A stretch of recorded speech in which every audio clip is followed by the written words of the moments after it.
Now what? Here's the thing. So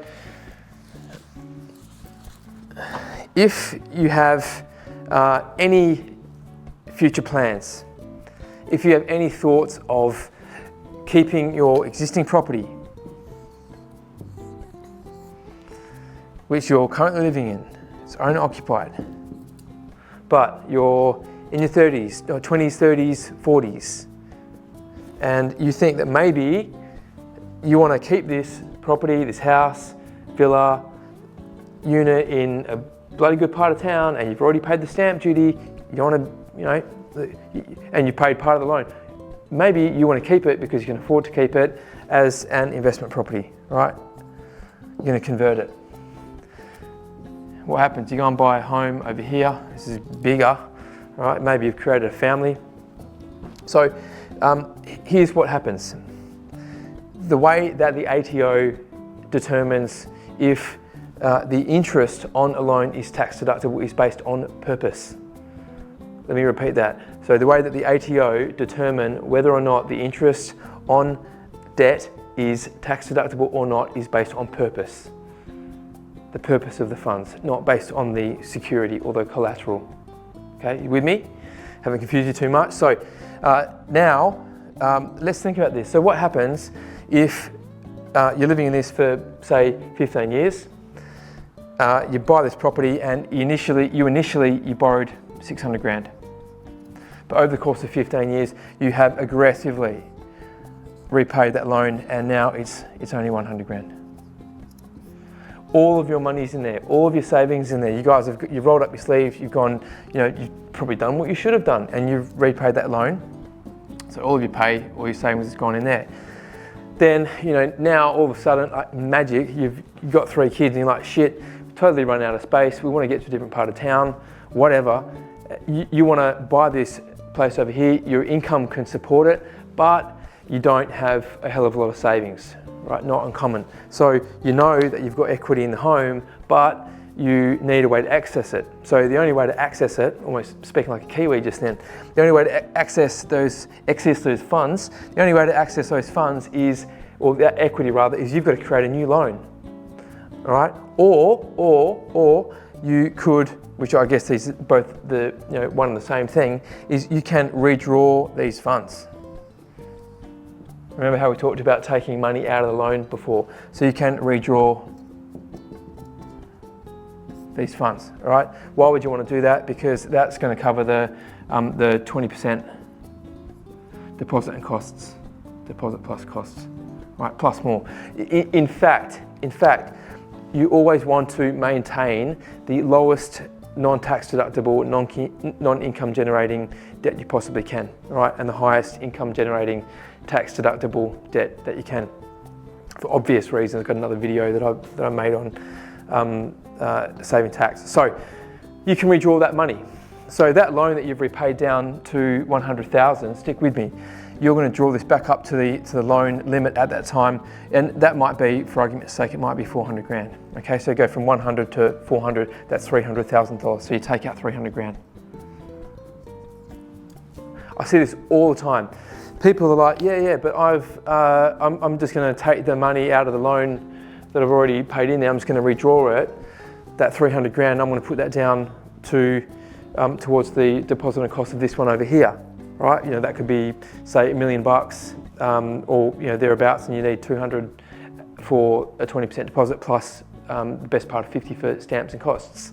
Well, and a little bit extra. Well, yeah, you can do that. You can do that. And then what they say is well, but now can I claim the interest on this 400 grand, right? Because we've got 100 grand over here. So we've brought the loan back up to the schedule limit of 400,000. So Brody, I can claim, they usually tell me what they can do.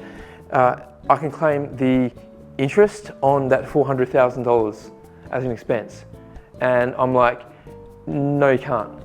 And they're like, why not? I said, because the loan is 100 grand. Now, so you've repaid that loan down to 100 grand. So the balance has been reduced down to 100 grand. That's the loan balance. If you redraw this, you're creating new debt. The ATO deemed this to be new debt, technically.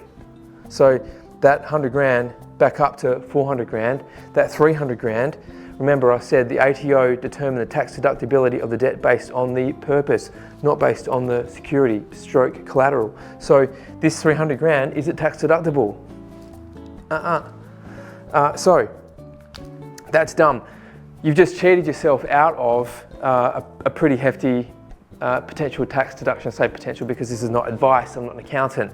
I'm just telling you how these things work from a shitload of experience and 20-something years of doing this. Right, so that's what you need to know. That's why if there is any potential that you might retain your current property as an investment, put all your money, put all your savings, repay the loan by filling up your offset account. I would have to go into significant detail, which I can do with you in person if you want, to show you the difference between how an offset account works versus prepaying the loan exactly in this situation. But all you need to know is just don't do it. Okay, I'm not talking about massive gains, but look, when you're potentially, look, here's what happens, right? So imagine that you each year, just by doing that thing that I explained to you before, each year you're 6 grand better off, okay? So you increase or you decrease the amount of tax that you pay by 6 grand, so you get a refund for 6 grand. People are like, oh shit, I would have thought it'd be more money. And you're like, yeah, okay, cool. So how long do you plan on holding that investment property for? 20 years? They might be 50 and they might not do anything to it, sell it, whatever, until they're 70. So 6 grand, what's 6 grand times 20, right? 50, between ages of 50 and 70, what's the difference? Okay, 6 times 10, 6 times 20. Okay, is 120 grand a lot of money? Yeah? It's lovely, compounding, most powerful force in mathematics. So that's why, if you have any thoughts of converting your current property into an investment property down the track, put all your money in the offset account. In the offset account. If in doubt, do it.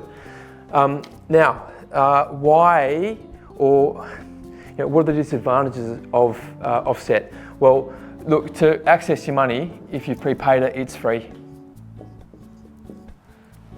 Doesn't cost you anything.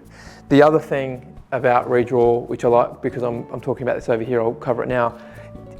It's a pro or a con, depending on your point of view.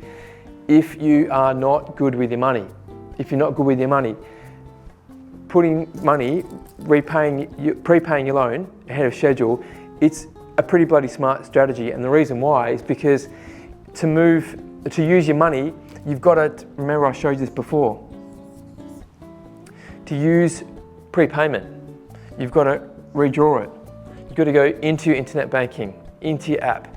You've got to move that 10K, whatever it is. You're going to buy, I don't know what people buy these days, junk mostly, plasma screen or a car or a new mattress or whatever. You've got to move that money out. So you've got an action there. And psychology says that if you take a longer amount of time to make that decision, particularly an expensive one or a purchasing decision, the likelihood of you making that decision decreases, or actually taking that action decreases. That's very, very, very powerful. You might not think it is, but when you go to, if you're abhorrently bad with your money and you need someone else to manage it for you, and you go to one of those money management specialists, what they do is they put themselves in between you and your money so you can't access it. This is a really simple method of doing that, so you've got to think about it, and it's important, all right? So it's when you're shopping online, one of my things is I just look at things until such point as I just get bored by it and I don't buy it. So that's my way of doing it. So Redraw can work very well for people who suffer from profligacy, overspending.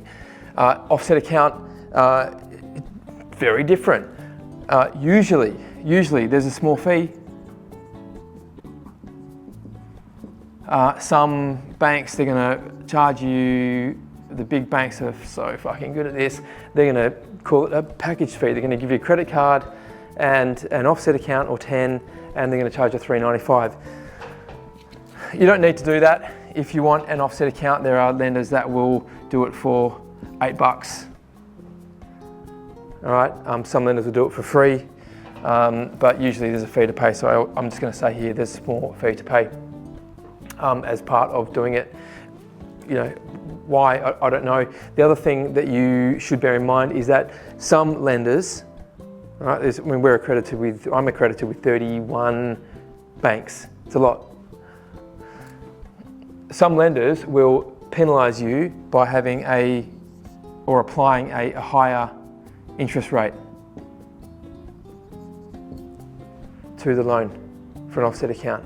Okay, so you just want to make sure that, and there's actually, you know, a decent handful, and I don't know why they do that, but that's, you know, that's why that you entrust me to look after that sort of thing for you, because I can just simplify this and make sure that you're making the right decision based on what your situation is, right? So, look, I would conclude this video by saying that if there is any doubt, make sure you're with the right lender, you've got the right loan, and you have an offset account, and you're minimising fees. Very important. That's where your money goes, minimising fees. And you're just piling your money into an offset account. They're pretty handy.